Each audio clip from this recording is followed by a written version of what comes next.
yaitu Prof. Edi, yang kebetulan saat ini menjadi tersangka. Wah, ada orang tersangka kebetulan. Kebetulan ada duit masuk nih, 7 M di rekening saya. Oh, kebetulan banget. Aduh, kaget ya. Om kasih jaminan nyawa Om. Wah, Om kasih jaminan nyawa Om. Om kasih jaminan nyawa Om. Jaminan nyawa Om. Om kasih jaminan nyawa Om. Jaminan nyawa Om. Nyawa Om. Nyawa Om. Nyawa Om. Buset, nyawanya dikasih jaminan. Ya, maka pertanyaannya gampang saja. Kalau bukan Jessica tuh siapa? Hantu.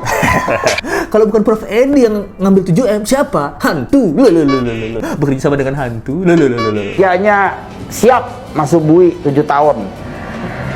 Pak Edi Cacing, taruhan nyawa sama taruhan 7 tahun tuh. Masukin saya ke 7 tahun di penjara. Kalau ampe CCTV-nya direkayasa.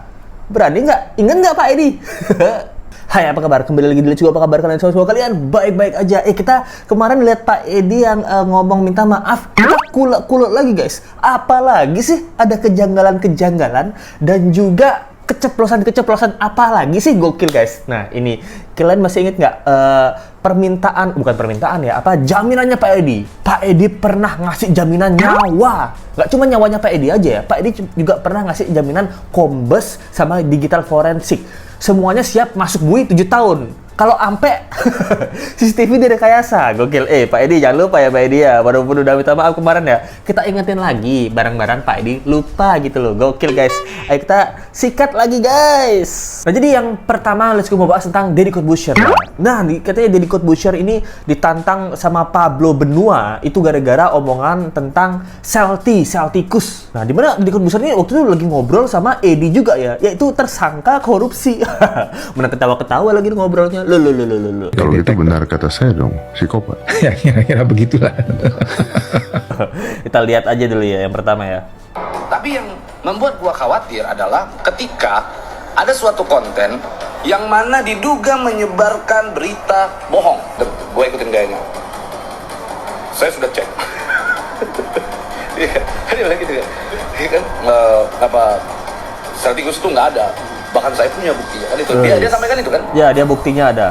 Setelah itu dia ucapkan, di depan dia ada seseorang yang mana orang tersebut merupakan saksi ahli daripada jaksa pada saat itu. Oke. Yaitu Prof. Edi, yang kebetulan saat ini menjadi tersangka. Wah, jadi tersangka. Itu bukan kebetulan, tapi keinginan.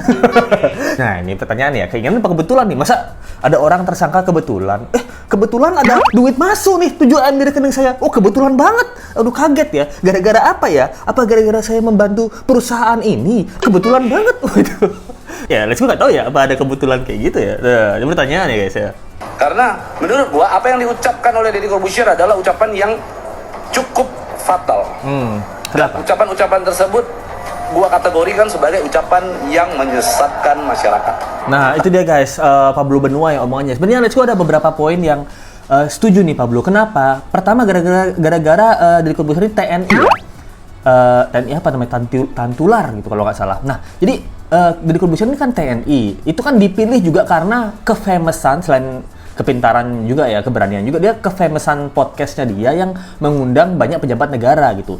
Nah dengan puluhan juta subscriber, dan kita kan nggak sepintar Deddy Corbuzier ya, yang dia selalu bilang smart people, saya smart people.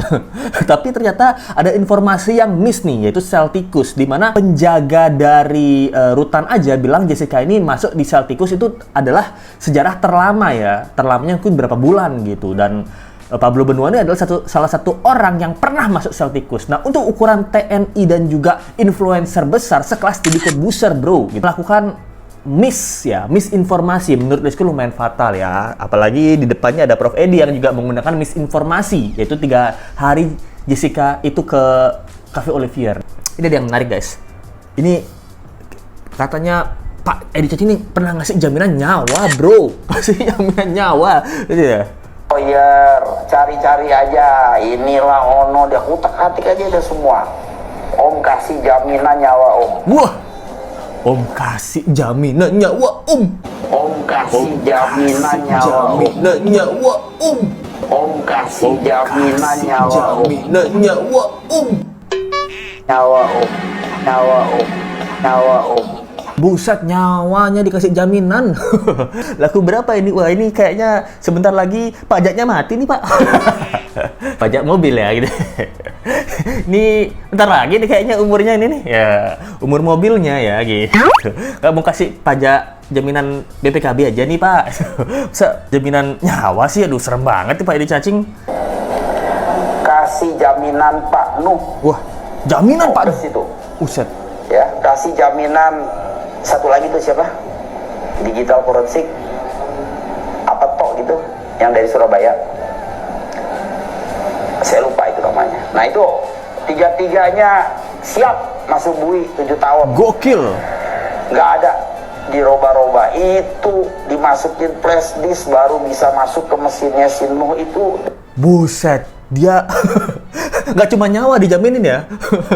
Orang lain juga dijadiin jaminan sama dia ya, gokil. Jadi bilang, ada siapa tadi? Pak Nuh, digital forensik, dan lain-lain. Dia bilang, siap masuk bui. Tiga-tiganya siap masuk bui. 7 tahun. Weh, gokil. 7 tahun siap masuk bui, guys. Gitu. Mungkin Pak Nuh dan lain-lain tuh, lah, kenapa jadi jaminin saya? Gokil. Dia jaminan nyawa. Orang lain dijamin 7 tahun sama dia, gokil. Kalau dari rekayasa nih, bahaya nih Pak Edi Cacing. Dan dibuka supaya bisa di zoom. Apalagi bukti yang tidak terbantahkan adalah satu kamera digital di kamera CCTV yang sama, waktu yang sama, tetapi resolusi berbeda. Nah. Siapa yang merekayasa siapa? Siapa? Apakah si Christopher Rianto atau Muhammad Nuh Al-Azhar? Kalau dari logika multimedia, tentu yang memperkecil, mereduksi frame itu yang melakukannya. Jadi itu guys, jadi ada dugaan CCTV itu size-nya atau ukurannya dikecilin gitu. Yang setahu Let's Go, tadi sempat Let's Go baca itu ukurannya harusnya HD ya. Dikecilin jadi SD gitu. Jadi tadinya high definition, jadi standar definition gitu. Siap-siap Pak Edi Cacing dengan siapa tadi 3 orang itu. Taruhannya, wah ngeri nih Pak Edi ini. Itu dari Pak Oto, saya kasih nasihat.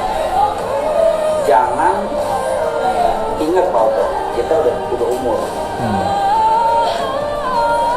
Jangan membuka sesuatu menghancurkan hukum di negara kita yang kita cintai ini. Nah, apa maksudnya tuh Pak Edi itu? Ini salah satu kejanggalan, Let's Go tonton lagi ya. Jangan membuka sesuatu yang menghancurkan hukum yang kita cintai ini gitu. Maksudnya apa? Pak Edi ini seberapa yakin? Apa 100.000% seperti yang dia bilang Jessica ini pelakunya? Nah, kalau ternyata Pak Edi ada pelaku lain selain Jessica ini Pak Edi gitu. Bukannya seharusnya orang tua yang benar ya, maksudnya benar-benar orang tua. Harusnya dia bahagia kalau kebenaran dengan kasus ini terungkap gitu. Kenapa nggak ya coba PK, kalau menurut Pak Oto nih segitu yakinnya dengan 3.000 lawyer nih, mungkin ada pelaku lain nih. Coba dibuka lagi dengan kekuatan Pak Oto, bisa nggak? Nah, dan ternyata memang ada banyak kejanggalan. Wah, Pak Edi Cacing tiba-tiba ikut keseret. Kena pancing deh. Kalimat yang aneh sih, jangan membuka sesuatu yang menghancurkan hukum yang kita cintai gitu. Saya rasa cukup lah Pak Oto. Jadi saya juga nggak merasa menang, nggak merasa kalah seperti Pak Oto. Wah, saya juga nggak merasa menang, nggak merasa kalah seperti Pak Oto. Masa sih? Lihat yang ini.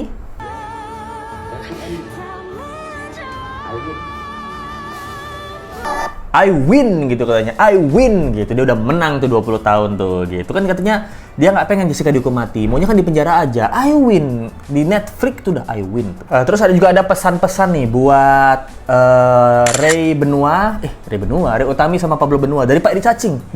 Pak Edi Cacing bilang, ini jangan dibesar-besarkan lah. Jangan seperti pahlawan kalian ini. Lo.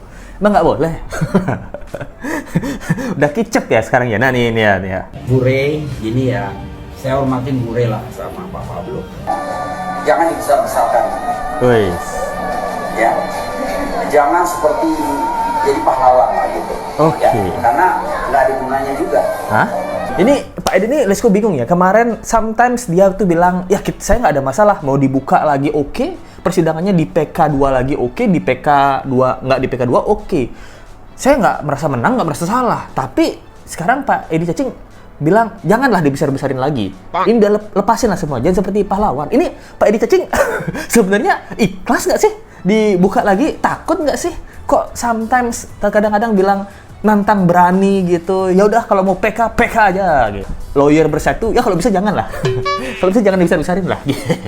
Yang tahu ilmu psikologis nih yang Let's Go nonton, katanya Pak Edi ini punya kecenderungan narsistik gitu. Jangan-jangan playing victim juga nih. Nah, bagi teman-teman tolong ya. Prof Edi ini gimana nih Prof Edi? Kabarnya Prof Edi ini kualat gara-gara nyenggol hantu, guys. Ini lucu banget nih. Let's Go nemu videonya, lucu banget.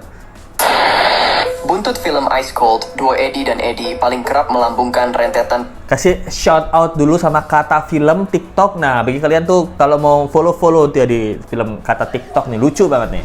pernyataan yang kontan saja disambar netizens dengan rujakan pedas. Netizens menyebut Karma Jessica sedang bekerja dan membidik Eddie sang ahli sebagai sasaran pertamanya lewat fulus hasil akal bulus yang diterimanya, seperti yang disangkakan KPK. Karma sedang berjalan teman-teman, karma is real, you gokil. Ini banyak banget ngomongin karma ya dari reaksi Namun netizen. ada yang tak kalah menggelitik kala netizens menyebut Eddie kualat gara-gara menyenggol hantu, jika bukan Jessica yang meracuni Mirna. Maka pertanyaannya gampang saja, kalau bukan Jessica itu siapa? Hantu. Ternyata ini di-quote lagi ya sama netizen ya. Jadi pernah ngomong kayak gitu guys, sudah lupa. Ini kalau bukan Jessica nih, siapa yang racun? Hantu. Ini seperti Pak Edi, Profesor Edi ya. Saya nggak ngambil 7M nih. Kalau bukan Prof Edi yang ngambil 7M, siapa? Hantu. Loh. Ya Prof Edi, siapa yang ngambil 7M itu? Apakah hantu? Nah ini pertanyaan ya, gitu. Buset. Seperti yang kita tahu ya bahwa KPK ini biasanya kalau udah menetapkan seseorang jadi tersangka tuh jarang banget itu salah, bebas tuh jarang banget. Nah, mungkin bisa kita persentase angkanya tuh 85-90% itu biasanya kalau KPK udah menetapkan orang jadi tersangka, biasanya ya jadi terdakwa. Nah, apakah Prof Edi bekerja sama dengan hantu? Ada Otto Hasibuan yang menyenggol Rangga, guys. Nah, jadi ini ada salah satu podcast ngomongin tentang kasus Jessica sampai Otto Hasibuan ini dikasih kopi. Sudah kopinya dibuka minum dulu ya. Kopi diminum dulu ya. Jadi ini baristanya barista Generation Z, yang juga Tapi bukan barista Rangga ini ya. Baristanya kepo aja. Ya, makanya saya berani minum. Gokil. Gokil, itu jokesnya ya. Apa jokes ini melambangkan atau menyimpan arti sesuatu? Kayak, ini kopi bisa diminum ya? Karena yang buat bukan Rangga, saya berani minum ya. Rangga disebut-sebut, apakah Pak Otto masih menyimpan kecurigaan terhadap Rangga? Nah, ini pertanyaan ya guys ya. Nah, tapi pertanyaan Let's Go, ini udah kasus sebesar ini. 3.000 lawyer, kuasa hukum, nggak memberi kuasa untuk membantu Jessica. Masa presiden diam aja? Kan aneh ya? Aneh nggak? Aneh. Itu kasus Sambo aja Presiden Jokowi bilang, sebut harus dibuka sejujur-jujurnya, tidak ada apa-apa gitu. Ini masa Jessica udah serame ini, Pak D Jokowi kok diam aja nih? Masa nggak ada instruksi buat coba dibuka kembali sih nih Pak Jokowi? Nah ini pertanyaan ya guys ya. Tunggu aja kelanjutannya guys ya, ini lucu banget sih menurut saya. Thank you banget nih yang udah nonton ya. Jangan lupa like, comment, share, dan subscribe video ini. Kita ketemu lagi di video berikutnya, sampai jumpa lagi. Bye.